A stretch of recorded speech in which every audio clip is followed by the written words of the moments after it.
नमस्कार दोस्तों, आप सभी का दीक्षित नॉलेज पॉइंट पर स्वागत है। आज की वीडियो में हम पंच केदार के बारे में डिस्कशन करेंगे। महाभारत काल में जब युद्ध के पश्चात पांडव प्रायश्चित के लिए शिव के पास गए तो शिव उनसे रुष्ट होकर हिमालय की ओर चले एवं जिस स्थान पर शिव ने अपना रौद्र रूप दिखाते हुए महेश का रूप धारण करके गुप्त हुए उस स्थान को गुप्त काशी कहते हैं। इसके पश्चात शिव ने अलग अलग स्थान पर अपने अलग अलग भागों के रूप में दर्शन दिए, जिनसे ही आप पंच केदार के रूप में पूजा जाता है, जो आपके इस प्रकार है।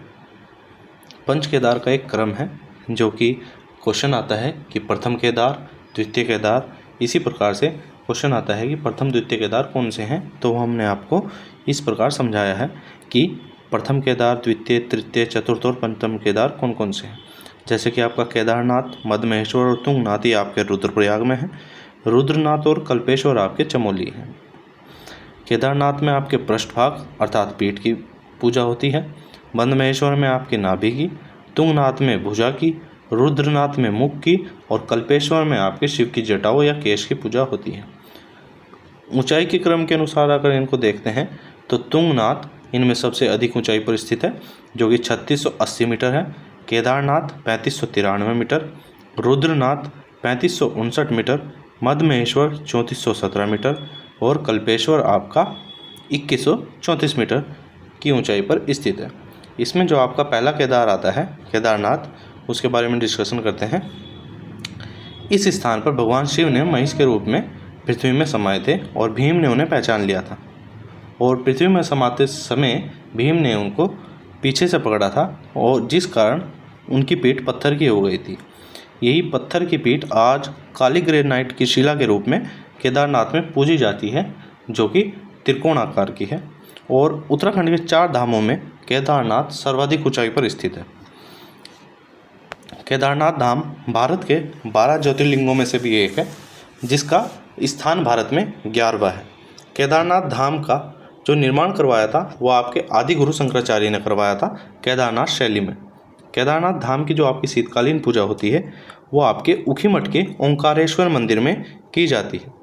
केदारनाथ धाम का प्राचीन नाम भृंगतुंग था और केदारनाथ के जो पुजारी हैं, केदारनाथ धाम के जो आपके पुजारी हैं, वो केरल राज्य के मालाबार क्षेत्र के होते हैं, जिन्हें रावल कहा जाता है और ये रावल आपके आदि गुरु शंकराचार्य के वंशज माने जाते हैं। केदारनाथ धाम के समीप भी कुछ कुंड स्थित हैं, जिनमें से मुख्य कुंड इस प्रकार हैं, जैसे कि उदय कुंड, सूर्य कुंड, शिव कुंड, गौरी कुंड, रुधिर कुंड, हंस कुंड, अमृत कुंड इत्यादि। केदारनाथ धाम मंदाकिनी और सरस्वती नदी के मध्य स्थित है और ये मंदाकिनी नदी आपके केदारनाथ धाम के ऊपर स्थित जो आपका चोराबाड़ी ताल या चोराबाड़ी ग्लेशियर है, यहाँ से निकलती है। 2013 में जो उत्तराखंड में आपदा आई थी, केदारनाथ आपदा, वो इसी चोराबाड़ी ताल में आई थी, जिसमें आपके 10,000 से अधिक लोगों को मृत्यु हो गई थी। जो आपका अगला केदार है वह है आपका मदमहेश्वर। मदमहेश्वर में भगवान शिव की नाभि की पूजा होती है और मदमहेश्वर की शीतकालीन पूजा भी ऊखीमठ के ओंकारेश्वर मंदिर में ही होती है, जहाँ पर आपके केदारनाथ की शीतकालीन पूजा होती है। और इस ओंकारेश्वर या मदमहेश्वर को ही स्थानीय लोग मद्रियो कहते हैं। मदमहेश्वर मंदिर आपका चौखंबा पर्वत शिखर पर स्थित है।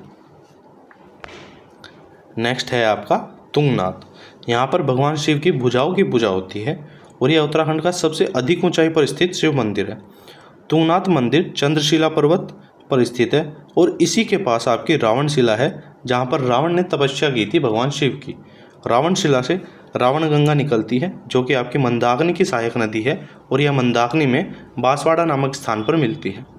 तुंगनाथ की जो शीतकालीन पूजा होती है वह आपके मक्खूमठ के मार्कंडे मंदिर में संपन्न की जाती है। अगला है आपका रुद्रनाथ। यहाँ पर भगवान शिव की मुख की पूजा होती है और यहाँ पर शिव के रौद्र प्रतिमा भी स्थित है। शीतकालीन रुद्रनाथ की पूजा गोपेश्वर में की जाती है। रुद्रनाथ के निकट ही आपकी नारदशिला स्थित है और यह क्षेत्र ब्रह्म कमल के लिए प्रसिद्ध है। मंदिर के चारों ओर 4 मुख्य कुंड स्थित हैं, जो कि आपके सूर्य कुंड, चंद्र कुंड, तारा कुंड और मानस कुंड है। जो आपका अंतिम केदार है वो आपका है कल्पेश्वर, 5वां केदार। यहाँ पर भगवान शिव के केश या जटाओं की पूजा की जाती है और यह कल्पेश्वर आपका चमोली के हेलंग के समीप स्थित है। यहाँ पांडवों की शिव को देखने की जो इच्छा थी वो कल्पना मात्र ही पूरी हो पाई थी, इसलिए इस स्थान को कल्पनाथ या कल्पेश्वर महादेव भी कहते हैं। पंच केदार में से केवल कल्पेश्वर ही एकमात्र ऐसा केदार है जो वर्ष भर खुला रहता है और इसकी शीतकालीन पूजा भी यहीं पर होती है। कल्पेश्वर के जो पुजारी होते हैं यहीं के स्थानीय लोग होते हैं। कल्पेश्वर में वसंत उत्सव के समय भगवान शिव और माता पार्वती के विवाह का आयोजन भी किया जाता है। आपके पंच केदार से जुड़ा हुआ एक मुख्य फैक्ट ये भी है कि जो आपके पंच केदार में आपके पहले 4 केदार हैं, जैसे कि केदारनाथ, मदमहेश्वर, तुंगनाथ और रुद्रनाथ, इन सभी का संचालन आपके केदारनाथ मंदिर समिति के द्वारा किया जाता है। परंतु जो आपका अंतिम केदार है कल्पेश्वर, इसका संचालन आपका बद्रीनाथ मंदिर समिति के द्वारा किया जाता है। ये थे आपके पंच केदार।